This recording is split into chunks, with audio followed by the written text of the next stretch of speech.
morning and welcome to The Art as Well. Our guest this morning is Fiona Quilligan, a choreographer and award-winning dancer. And I'm really looking forward to talking to her. But before we do, there's a few little housekeeping bits and pieces that I want to mention, and particularly exhibitions and so on that are occurring at the moment. The first one I want to mention is John Adams, who's having a 30 painting retrospective in O'Mahony's in Watergrass Hill in Cork. And he's having that, I think it's on for about a month or so. Watergrass Hill is that little village on the way into Cork. It's not far from Cork City. So if you're passing by there, do drop in. It's a lovely hostelry that's been in existence for 200 years. I'll mention briefly Bridget Flannery, because I'm going to do it again next week, and I'll tell you about next week. Bridget has a show coming up on the 20th of October, so I'll give more details about that next Saturday.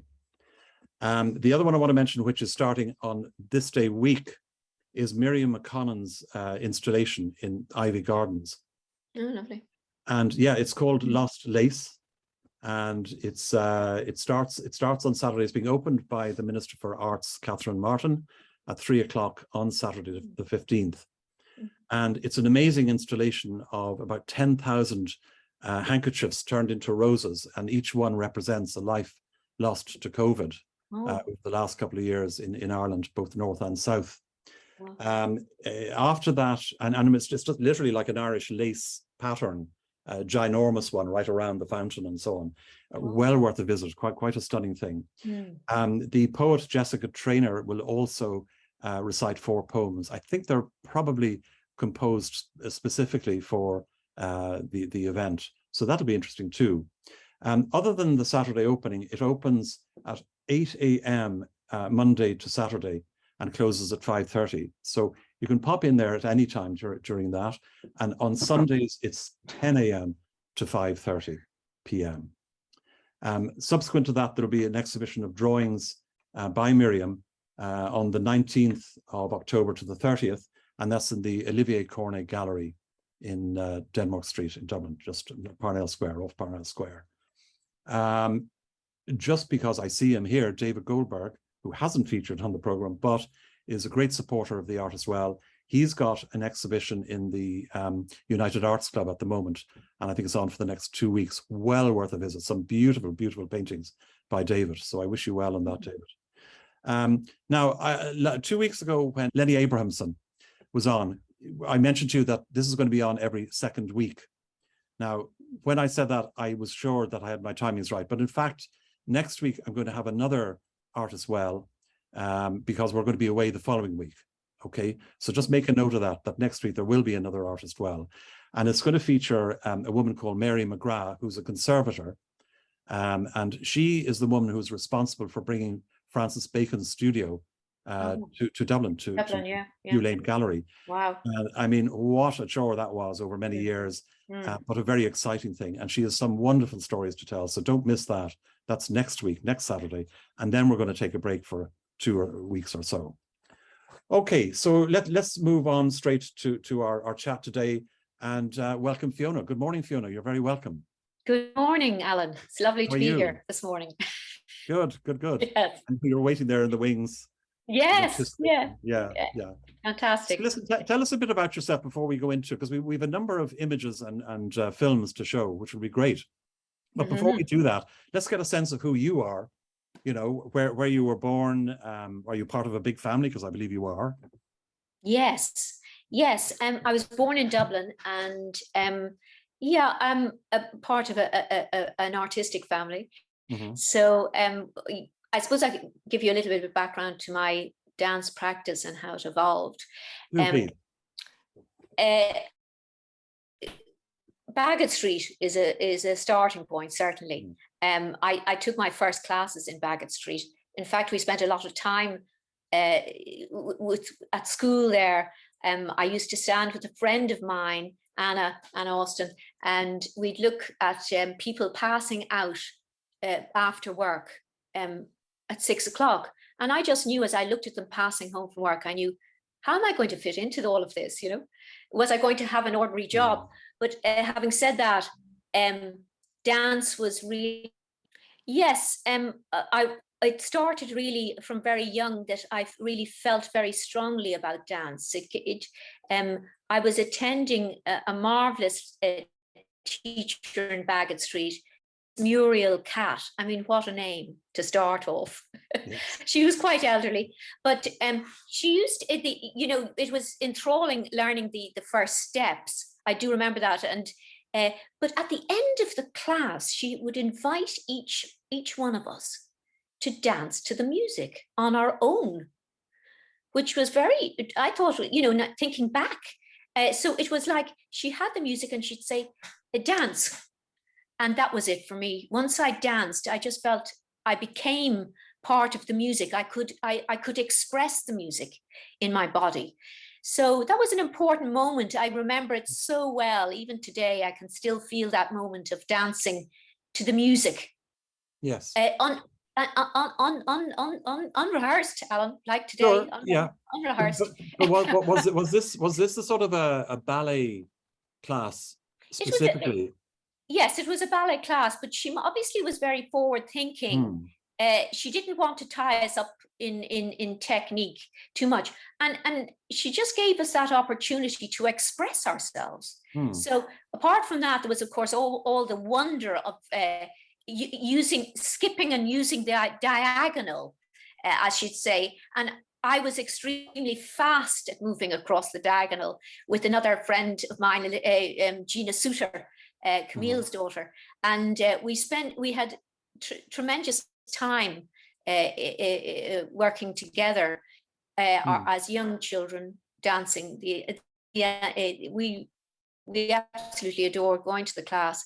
Then further on along the way, I met Joan Davis much later on as a teenager, probably 15, 16, and she invited me to the studio to study the contemporary with her Martha Graham technique, which was of course very, very demanding, and other techniques as well. But joining Joan Davis studio was again a very definitive time for me, because it led on to me going to study in the place in London, the London School of Contemporary Dance. And thereafter, I returned to Dublin. So once I returned to Dublin, I actually, an opportunity came up to join Dublin City Ballet. And you might say, my God, jumping from contemporary dance, which I was absolutely in depth with, I immersed myself in the contemporary dance. I had actually had also at the same time, simultaneously, kept on some ballet practice, and also even some point work with the beautiful trainer Maria Fay in the place. And she gave extra classes. So when I got back, even though I was being curled into something more classical, it wasn't, I wasn't completely out of my depth, so to speak. I was learning, immersing the body in new art forms, So gradually, what happened after that? Well, Fiona, can I interrupt you there? Yeah. How, for the uninitiated like myself, how would you define contemporary dance? Oh, well, I've defined a contemporary dance.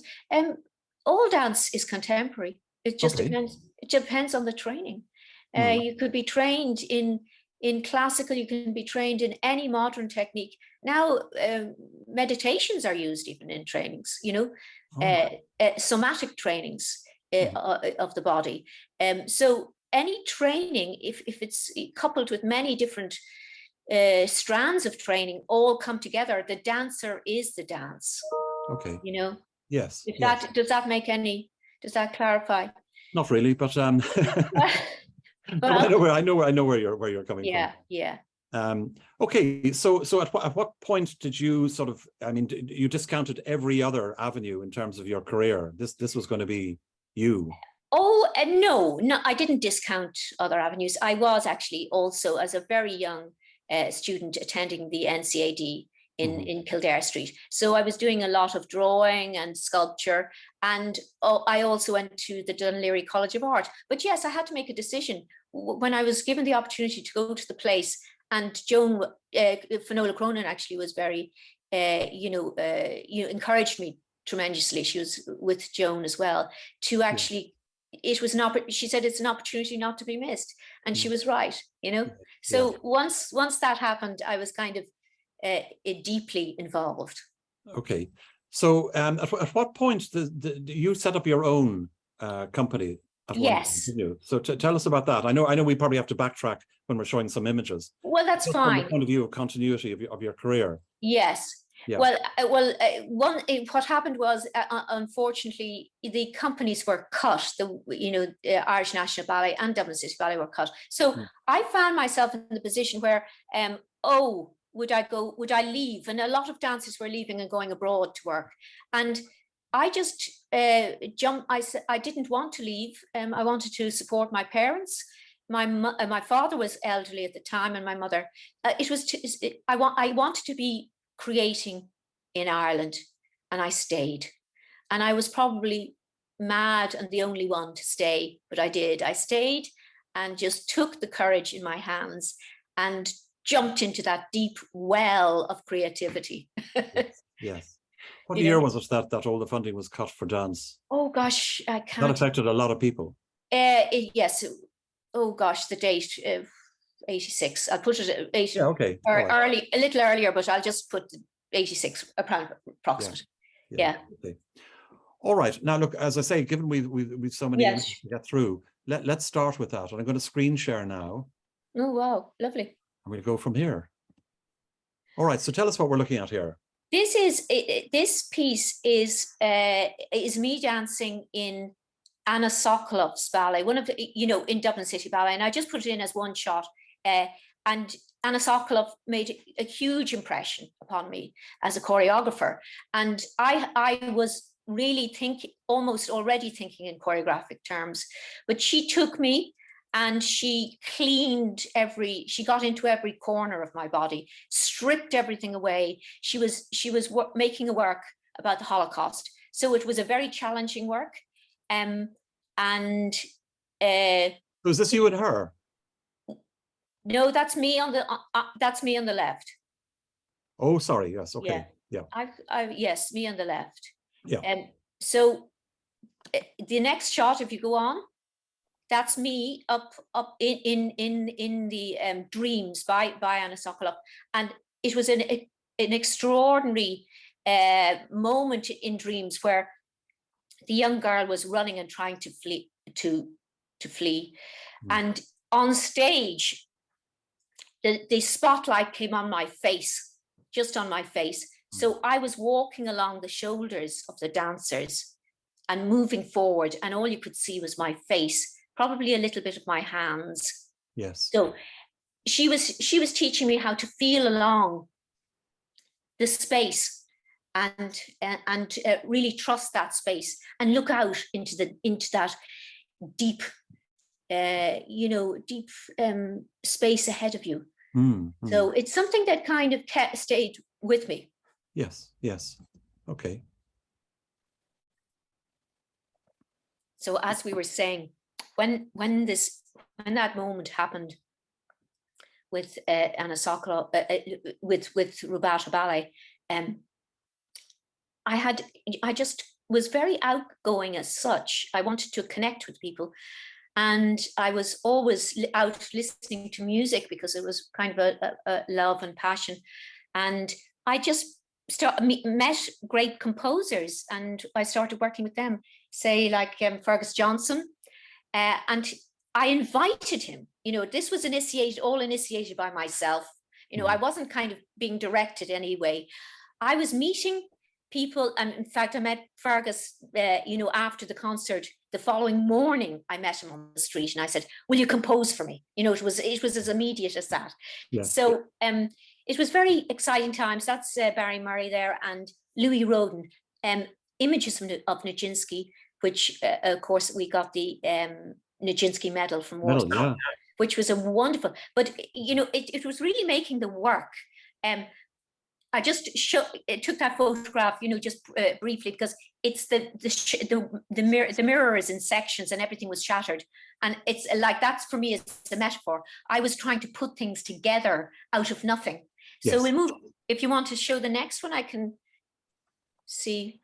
Oh, this is from the diaries. I was working directly from the diaries of Nijinsky, and within it he refers to his father throwing him into the deep end in the water, and that he was submerged and he couldn't breathe. So it was an important moment in the work. Can I go on again to the next, and I'll show you. This is his relationship with Ramallah. Nijinsky at the end became very catatonic and couldn't hardly move. And I think Ramallah stayed with him right through to the end, but he had, of course, a very fractured relationship with her because he was homosexual, but she stood by him as such. So that shows the kind of tearing relationship they had. And that's my sister Zelda Francesca. We like to call her. Well, it was a name she used for stage. It is actually her name. She was christened Zelda Francesca. So we used that name when she was on stage. Everybody loved to call her Francesca, Zelda Francesca. Yes. So she was, here is actually a lovely piece which Mulcahy, the great painter Mick Mulcahy, joined us in studio and created you can see the emotional feeling Zelda puts into being Ramallah, Nijinsky's wife. And then Mick was working in the room at the same time while I was choreographing. Very interesting, yes. And also the score was being played live at the same time in the studio. So there was a lot going on. There was whereabouts was the studio? That particular time we had Black Rock Studio. Actually, the original studio that we had actually, Dublin City Ballet, I think I was given a permission to use it after that for certain pieces, as far as I can remember. Yes. There was, various different, but I actually even remember Mick in the whole out in Black Rock. That's where we were definitely in Black Rock. So if we move on, I'll show you one more of images of Nijinsky. That's a beautiful shape of Zelda, almost in the swimming, Yes. She's swimming out of the water, so that comes directly from it. And then you can see the full piece of Mick Mulcahy is there in the background. The beautiful, huge canvas, and that is actually in the RHA, that piece. Oh, is it? Yeah. So actually, I was very lucky that my initial works, I was kind of hosted in, because of everything had broken up. We had no money. That's the important thing to say. We had no money, but I was hosted by Emma for a number of years, and then I was hosted by Hugh Lane, and then we were doing workshops called the Flat and the Round Painter. And that Eamon Coleman joined me on that, which was wonderful, and many other artists. And we did a series of seasons there. Then we came to the OHA, and that's what you've just seen is the OHA. And again, I did several full-scale works in the OHA over a number of years. Yeah. So actually, just to this beautiful picture is of Daire O'Dunlaing, who's listening in today. He is, yeah. He's listening in. A very young picture of myself and Daire doing a duet. With music by Martin O'Leary, and it was played live. So in studio, so that's me actually, kind of talking to Daire about how would we hold the hands, because he was actually playing the saxophone, or embodying that within his. His cheeks are blown out. The saxophone was live. And of course, the work, was by the wonderful Paula Meehan. The saxophonist in the room next door played the blues all night long. His instrument effective, the high notes more like banshee wails. That's all. So once I heard that, I was just completely, delighted with it. It just completely motivated me. And actually, there was a lovely recording of Paula reading it with the saxophonist playing. Actually, that was wonderful. Were any of those recorded, Fiona? They are recorded, but it's going back a while, Yeah. So the saxophonist was Brendan Doyle, who was a very quiet. There's me leaning up on the bar, and that's Daire doing he's actually throwing the saxophone back over his head in his mind, and because the saxophone was beside him, you got that connection. And there's Martin O'Leary in the corner, who wrote the score, who was always so much in the moment, working. Now there's an RHA work again, another work, and this is Wounded Child, which was a massive, really big piece, with the sculpture by Tim Morris. And if you just go back there, you'll just go back one there, and I'll. Oh, sorry. Yes. Tim Morris made these beautiful pieces, and they were brought into the RHA, and it was a big job getting them up. That the staircase, which was originally, is now gone, but all of this was brought up the staircase, and he installed it. And we were actually, it was, there were moments, terrifying moments, where we had to rehearse quite deeply to make sure that we didn't catch into any of those beautiful bronze pieces that he attached to the wooden. And there were also, so Paula, the important thing about this one, Fergus Johnson wrote the score. He was still writing. He wrote many scores for me. And then Paula read The Wounded Child behind the audience. Oh, lovely. Yeah. So that was haunting, really, the sound of her voice and the score, and then the dance, the whole thing came together. It was really a mergence, very, very merging of many disciplines coming together. So the next photo there, Alan, I know you want to keep the timing going.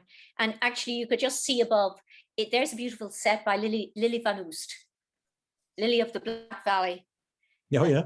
Yeah. So she made a wonderful set. So we move on, I think, because let's go to this is also a photograph of Zelda in the air in bull dance. Again, Paula Meehan, Crete, A Journey, which was, again, you can see Zelda had a fantastic technical facility. So anything that I would say to her, show her or do, she could pick it up straight away, and we could move on. If you move on to the next one is very important. Yes, this is it. The columns, it was Crete. So I was getting the idea of the broken columns falling on the ground. So you can see Zelda in the air, and he runs with her and places her against the wall. It was really very dramatic. So the work, bull dance, the fleeting figure in the air, skirt in air, the fretted fury of the beast. I think there were words by Paula. Yeah, I'd say technically it must have been extremely difficult. It was technically very, very high and strong and very ambitious. And yes. Very ambitious. And yes, we pushed ourselves, but we had come from the ballet background, even though I was doing very contemporary works. They weren't ballet, they were new dance works. Yeah. Anyway, so we'll move on to the next one, just because I think you want to. This one is of the two figures against the wall, and it's an important image because as they ran and hurled themselves against the wall, I had come up with, a lot of choreography in my head is kind of done in the middle of the night. You're kind of dreaming and thinking of images, and I came into them the next morning, and I just said, here we are, you're going. They were absolutely, and the hands are very important because they had run across the whole of the RHA and pressed themselves against the wall, and then gently, they were totally still, and I said, now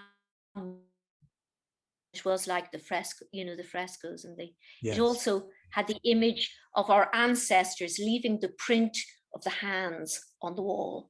So that's what from a distance, you could see the fingers moving. Yes. And tell me, Fiona, does most of your inspiration come through dreams or thinking at night, or do you have a way of mining into your mind for creative thoughts like this? Well, yes, I think in the interior of your mind, yes, and reading and listening and drawing, and all the time, just continuous. Yeah.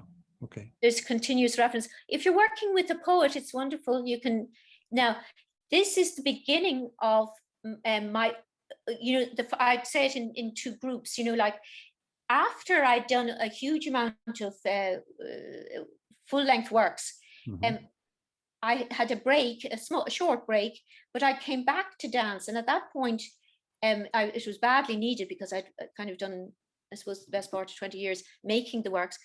And I worked in a lovely restaurant. Actually, my brother had opened it, Havana. And I worked there and it was very hard work, but very exciting because I was introduced to the whole South American culture, and it opened up all of the Cuban son music, and then it opened up also the disciplines, the dance disciplines. So I loved that. But this is after that I thought I'll come back and I'll start making solo works. Now this piece is inspired by my father. So you say, where did the ideas come from? I had actually gone down and done a master's in Limerick, and I went specifically to Limerick because I wanted to immerse myself in the place where my father had been working on the Shannon scheme as a young engineer. So this is called paper pylons, of course, the pylons. And I made this little maquette, and then I just started writing about it. And I started writing a poetical text. And thereafter, there was the music that I chose. Actually, there was a lovely piece of music by Jack, my nephew. And he was actually doing a master's. And I thought it fitted perfectly to what I was working on. And I also chose other pieces of music as well. I was also working with Marek Bratsky on film, and I had been spending a lot of time along the weir, along the river, looking at the wildlife. So between the Shannon, my father, the river, the wildlife, I was taking in all of those images in my head, writing about them, and constructing the music, and then just merging them together. Yeah, wonderful, wonderful. And one of the symbols then within it was heron. So we did Marek did a beautiful piece called Heron, and this was in the performance. So you can see here now that these are the images from the ESB, the archive. Do you see the little men there in the corner? And they're working on the turbines. Yes, I see that. Yeah. And so I used the image of the ballet bar as construction, and we put them into different construction. I mean, the scaffolding. So I used that to support the idea. Also, we were hanging over the bars in completely unorthodox ways. You'll see this one here is of the older ESP connections. And yes, the dancer here that was working with me was Alwyn Brindley. And Alwyn and I did, from there on, we worked together quite continuously. She was a wonderful dance colleague and artist. So I found her very wonderful to work with, as in so far as if I had an idea and I was writing something up and then showing a movement, Alwyn was already ahead of, she was in there, she was picking up the movement, she was very supportive, and she could follow, she loved the whole construction. Yes. So together we worked closely. If you move on, because I know you're trying to get through one or two. There's another piece. You can see the ESB poles being put up there in the back one. This is actually a painting that I did for the set design. A small, constructed in canvases. So you can see the river clearly there. And then I kept it blank in the center because that was going to be the projection of the actual. I see. The archive underneath it. Okay. Oh, now we're moving on. There wasn't a video attached to that, no. No, there wasn't. And no. just briefly then, Casts and Conversation was another work in this period, and I was connecting up again with all my dancers that I knew over the years, and I started casting their feet, and I was making them I was working through a process that made them extremely light. Yeah, they look because they look as if they're just very, very light material fabric. Sorry, Fiona. Yes, and that's Joan Davis. Joan Davis, and then Finola Cronin. Yes, Finola Cronin is sitting with her. Our dance, our journey of dance over the years, each one individual's journey, Yes. Like Finola had gone abroad and started working with Pina Bausch. So on from there, this is actually Casts and Conversations on stage. So you can see the casts on stage, and they're very kind of haunting in some way. So anyway, there's a tiny little skeleton there on the table, and that little skeleton I had bought down in Flanagan's in just off further down Angel Street, the medical supply. And oh yes, I carried it around and studied it for years, and that's why it's in the work, because the work was also, death was an element in the work, burial and death, as well as the exuberance of life. So there was that whole, cycle of life, really. Yes. Yes, that's James Hosty, who again danced with me in many of the works, putting down the casts. So I can see them now. It's clearer now. Laying down the casts. And the next one, we'll see. That's James. That's kind of a really touching moment where he's got the branches. I collected all these branches, and we'll see later on what happens. But the branches kind of symbolize the artery of the leg, the big vein that runs from inside the groin right down to the lower leg. So you'll see later how it evolves. Next. So lovely. Here are the feet kind of being lifted into the air on those branch vascular system as such. Now this is a different project. Yes, this is Padishah. Yeah. And you will see me dancing this solo work, which I made. So the previous work was made, the Paper Pylons was made for my father, but this work was made for my mother. So I was keeping the subject matter very close.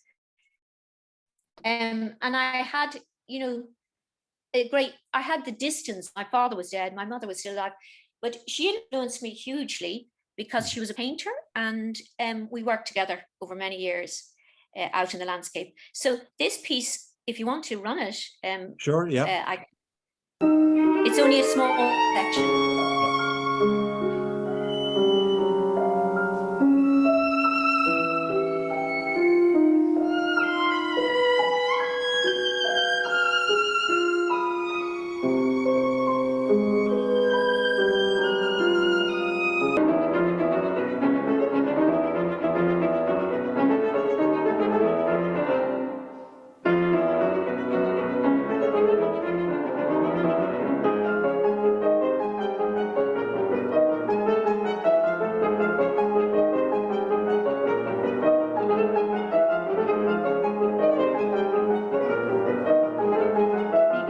Demanding this score is by Rionach.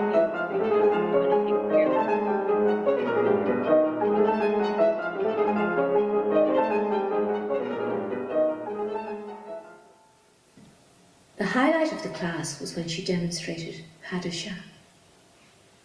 Lifting her skirt, she drew her foot from ankle to knee and pranced sideways, with a flash of her pink satin underwear, like the tip of a cat's tongue. We were all mesmerized.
So that astonishing score by Elaine Agnew, it was wonderful to work with Elaine. She was just sitting down and reading the score with her was just very memorable for me.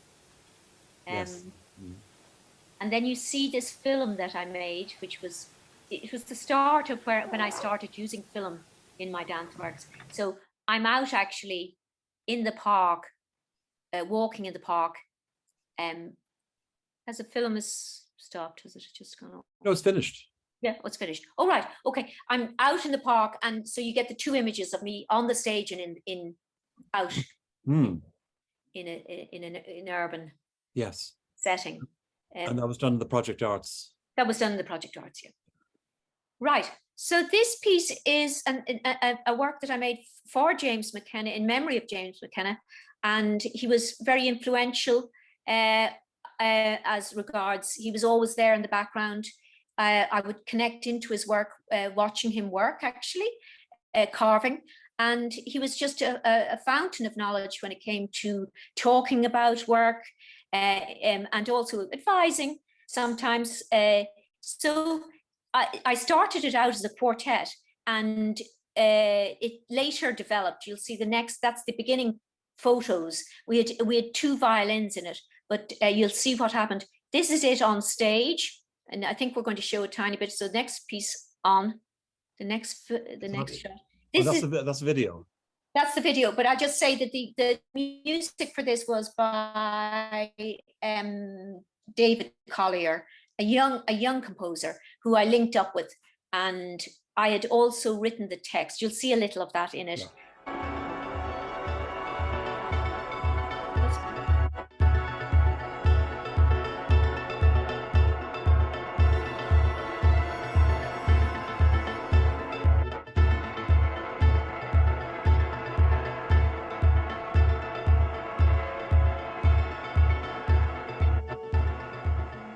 See anything at your end, Alan? Yeah. Yes. Mine is broken. It's very broken up. The film is very broken up. Well, it's not at my end, so I think your signal is very poor, unfortunately. Oh, is it? Okay. Okay. Right. That's fine. It's just, if it's good, that's great.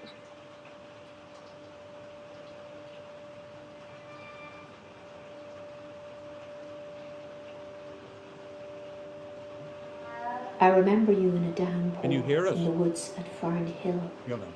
Head high in the trench you had dug, a deep foundation to support your treetop colony of women. That's right.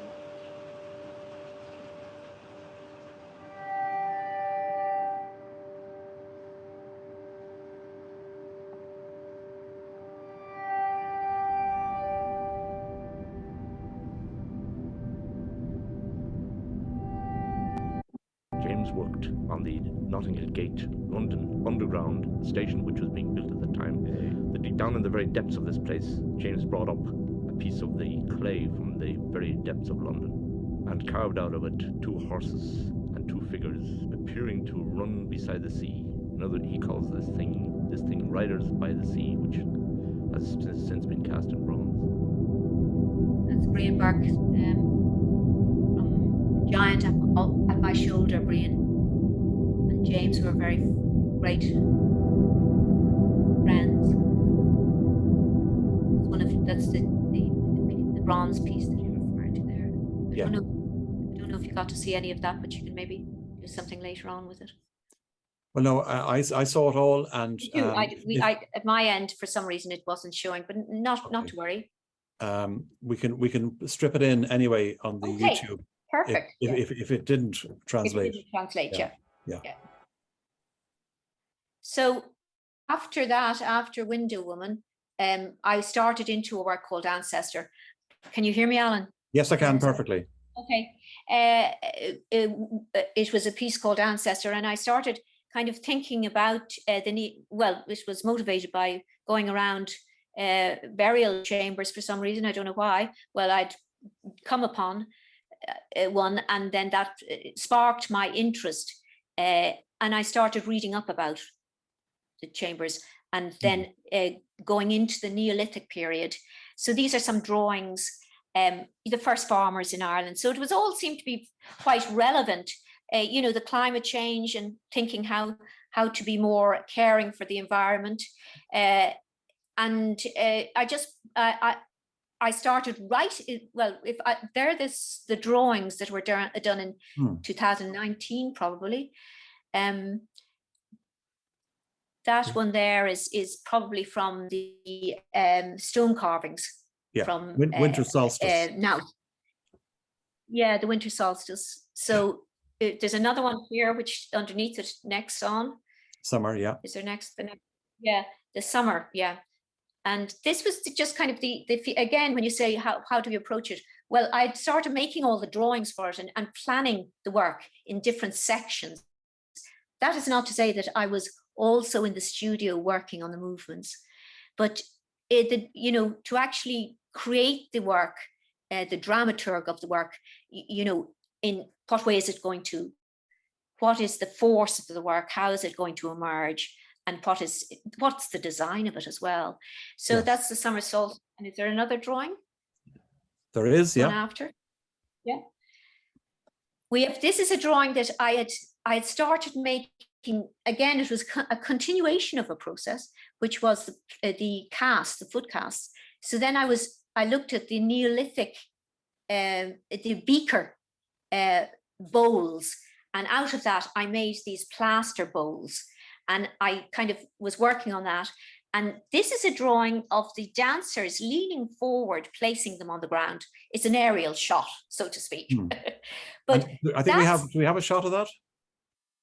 I think, no, we don't. I think it's gone, Alan. We lost all that right. one. Okay, sorry, go on. But if you this is the kind of, I had actually, the COVID crash, everything was restricted. And this whole work was for stage. And I had filmed a process which was called seeding. And I had filmed it with a dye. And there were yellow and green and purple flecks. And it was like seeds blowing in the wind. So I'd filmed that, and along with a number of other things that I was going to use for the staging of it. And none of that could happen. So I started kind of thinking, well, I don't want to lose all of this work, because once you have something kind of you've worked on for a certain period of time, you want to kind of actually make sure that it either gets to stage or in some form. So then I thought very deeply, I considered, I'll transfer all of this to film. And that was very hard during the lockdown, because we were planning and going back and forth, and we couldn't get out, we couldn't get in, we couldn't get out. And I was on Zoom with the dancers, and finally there was a release of, and I made it with the logistics of it. So everything very simplified everything. So as everything worked logistically, that it was doable. So the cars picking up the dancers, the place that I had decided to film it in Crua in the Dublin Mountains, not very far. Also the music, I had been working with Ed Bennett online for over the 2 years. So the music was there. And what else? Let me see yes. At the first lockdown, when it was very long, I was dreaming. I was dreaming of this work all the time and thinking to myself, I want to write this down. So I started writing text again. And I kind of wrote the text imagined through people from far, our ancestors as such, looking in at us. So the text is kind of almost of us thinking like how would we reduce our capacity? How would we care for the planet? What did we think about death? What did we think about love? What was the emerging elements? And how are we going to rethink everything, actually? Okay. Shall I move on? Yes, you can now. That's the last piece of film. I think we're. We've got Ancestor. We've got some. These are film. These we can. This is the skull, and it was found in Iran in a pit with a whole lot of other skulls, and the shells were actually placed in plaster, and that's what gave me the idea of that I'd make the plaster bowls, because plaster is going so far back. So that's one of the skulls. I think we should run on, Alan, because it's probably. Yes, and that's the beaker bowl, a terracotta bowl. And this is in a cairn in Lough Crew. So we're one of the places. Yes. Yeah. Yes. And this is the chevrons from 4 Notes, isn't it? This is the chevrons from, yes, this was a dyeing process, which was not, it was in addition to the filming I had done, this was the actual hardwood shavings, which I dyed by hand, ridiculous, but they looked beautiful when you started making the chevrons. So you can move on there, you can see more. I think there's another, and Alwyn again working so closely with me. These were some of the dancers that were lost to the work, because all the dancers were locked down. So this is Sayako, who absolutely was very, this is Sayako as a warrior. I mean, she just looks like a fearsome, fearsome eye. And unfortunately, she couldn't join, and Rodolfo from, so move on. I know just to, so this is the Ancestor, and it's a trailer, so it's very trailer. Yeah, so we've kind of we've come up to date. Ancestor, it's Ancestor, there's no S on it. I don't know how we got that. Ancestor. So the trailer we come in with now, and you'll hear all the music, you'll see the setting, and I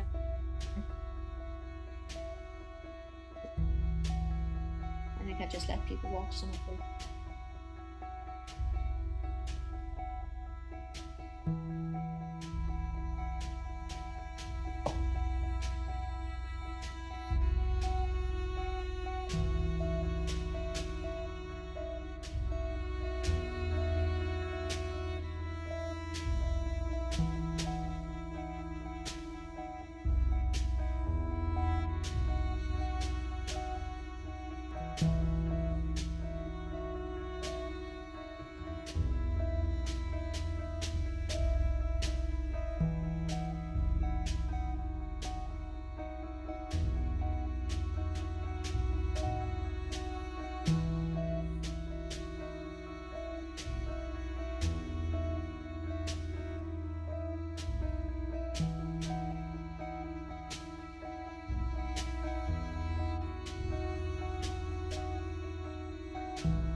Very good.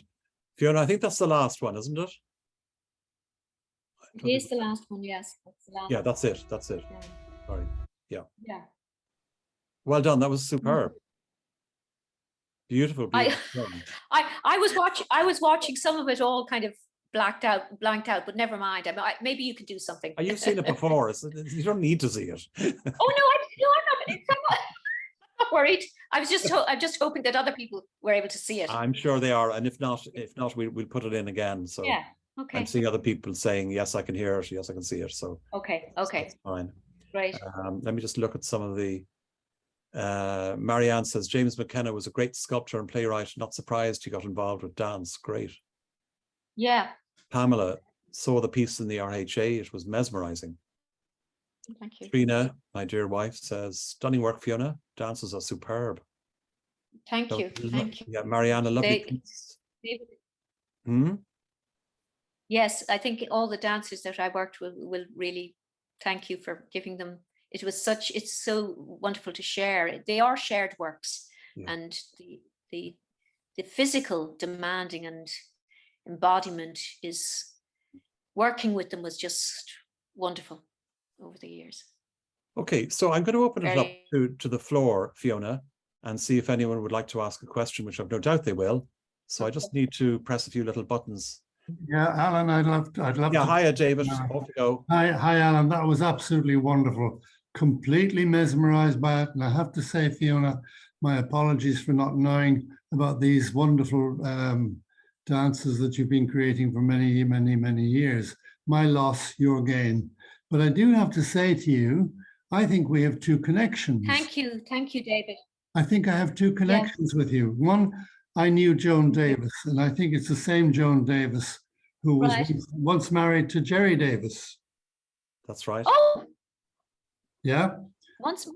She was once married to Jerry Davis, whom I knew very well. I knew Joan very slightly, a very long time ago. Yeah. Yes. I also think I knew your mother. Oh. Your mother was Fiona Quilligan, was she not? That's right. That's correct. Yes. Yeah, I got the connection during the piece. Yeah, great. Talk over. Yeah, I knew your mother quite well. I used to go painting with her. Oh, I can't remember when or where, but a long time ago. She was always out. She was always out on plein air painting. Yeah. She's presumably not with us anymore. Sadly, yeah. But she was wonderful. Absolutely wonderful. She lived to a great age. Did she? What age was she? 96. Oh my God, that was wonderful. Same as the Queen, huh? And she was a queen. No, wasn't the same as the Queen. She was a queen. She was a queen. I also have another connection. My parents were directors of the Irish National Ballet and the Cork Ballet Company as well. And when I was growing up, Joan Denise Moriarty was the go-to ballet mistress or master in Cork. And I knew a lot of the dancers. I can't remember them all now, but Domi Reiter and Julia Cotter and Lavinia Anderson and others. I can't remember them all. Jeffrey Davidson was another who comes to mind. I don't know if you knew him. He was a choreographer. Yeah. So quite a lot of connections with your work and what you didn't.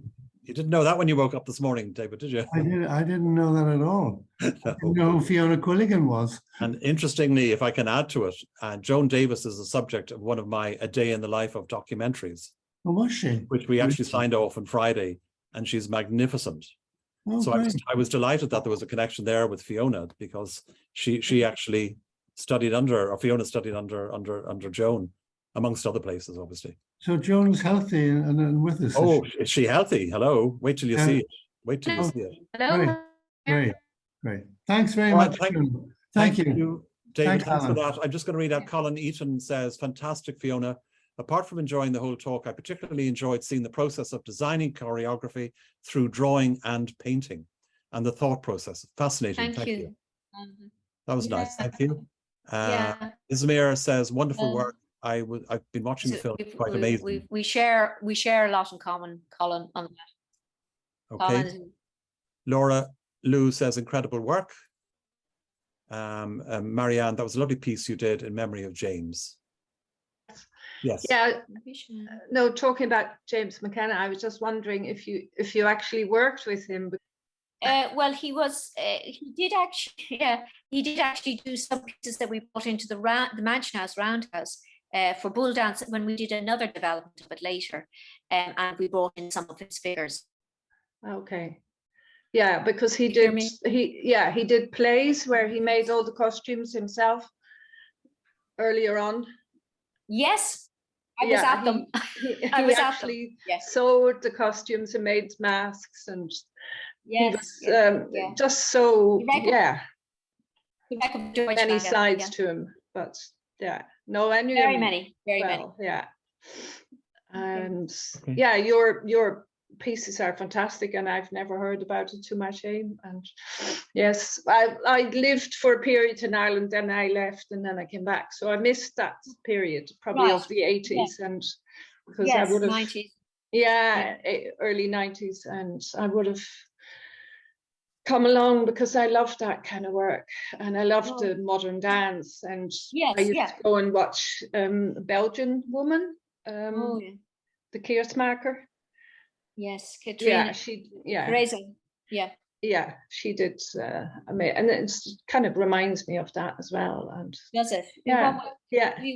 What is your impression of the work? What strikes you about it? I'm always curious. It's what people. What they're. It's kind of very stylized, but it's full of emotion. That's what I like about it. Okay. Whereas ballet doesn't appeal to me. I did ballet as a kid, and I loved dancing as well. I just free, like you said, she said, just dance to the music. I thought, well, I wish they'd said that to me. Yes, yeah. Just kind of, such a nice idea, but I guess, that's later, you're a bit younger, so I wasn't. So I went to college, did print and painting. Well, that's the thing. It takes lovely. Well, it takes a long time to actually train in the technique, and then you have to, like that, you have to be able to get, abandon it to be able to express emotionally what no, you can see it. I get that, and that's what I was kind of always striving for over the years, and still striving across. And I don't think you ever stopped trying. No, well, it's the same with the visual art or any art. Absolutely. Marianne, thank you so much for that. Can I move on? Catherine Gagan says, lighting is so important in dance. Do you design the lighting for your pieces? That's for you, Fiona. No, I usually, is it for me? Yes. Lighting on stage is incredibly important. Can you hear me? Yep. Yeah. Sporadically. Sporadically, oh dear. Yeah. Yeah, that's a pity. It is very. I usually work with the lighting designer when we're on stage, of course, always. Yeah. Okay. So it's nothing. You don't do it yourself as such. Well, no. The choreographer always works with the lighting designer. I mean, we can't do everything. I do everything. Well, I do a lot now, from film editing, drawing, designing, choreographing, producing, all of that, and all of the administration. I do all of that. But lighting, I'm getting up and hanging lights, or you would always coordinate with the lighting designer. If you can afford. Yeah. Okay. Anybody else like to ask a question in person? Just unmute yourself.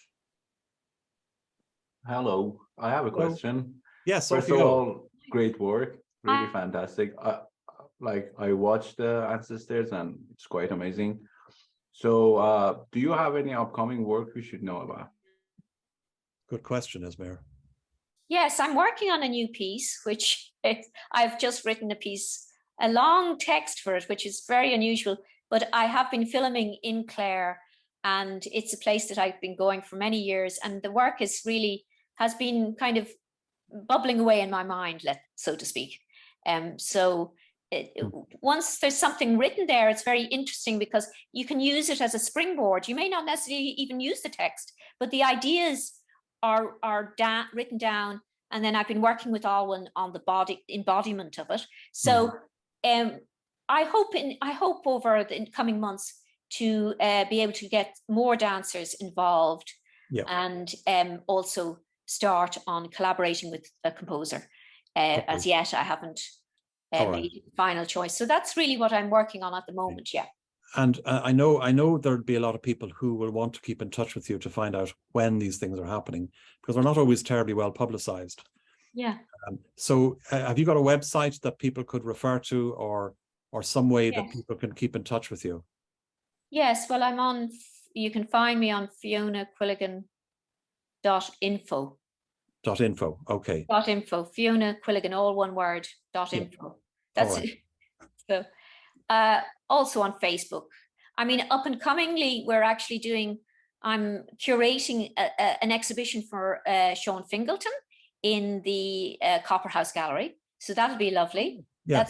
That's really immediately. That's in November. And in December, I'll actually be showing more of the film. Hopefully we'll be able to run it and conversation about some of the more, some film, and also some of the filming that I made for staging, which is they're really kind of artworks as such. So I'm doing that in November as well. So that's hopefully getting all of that together in the next couple of weeks. Very good. Very good. Okay, listen, Fiona, we'll leave it there because I know a lot of people are dashing off. Yes. Just to thank you so much for being with us this morning. It's a shame about the old signal, but look, we're in the hands of the gods there always. So, and those of you who joined, thank you so much for tuning in. It was lovely. Various parts of the world. Yes, it was lovely to see everybody. It was really uplifting. Yeah, Katherine and Dara and Veronica and all my friends. It was really great to see you all there. Fantastic. Thank you very much for tuning in. All right. Okay, we'll see you soon, and thanks very much indeed again, Fiona. Thank you. Thank you, Alan. Bye-bye. Thanks very much. Bye-bye. Bye-bye. Bye-bye.